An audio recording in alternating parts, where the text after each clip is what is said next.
আসসালামু আলাইকুম। আপনারা দেখতে পাচ্ছেন এটা তাহিরপুর জাতের পেঁয়াজ। 2% জমিতে এই বীজ উৎপাদনের জন্যে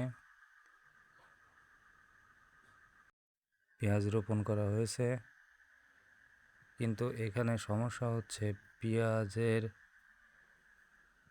পরাগায়নের জন্য যে মাছি থাকার কথা, কিন্তু এখানে কোনো মাছি নেই।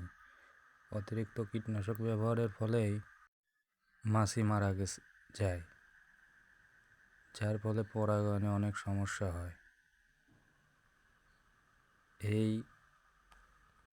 এই পরাগায়নের সঠিকভাবে হইতে হলে মাছি থাকা একান্ত প্রয়োজন। আমাদেরকে অতিরিক্ত কীটনাশক ব্যবহার করা থেকে বিরত থাকতে হবে।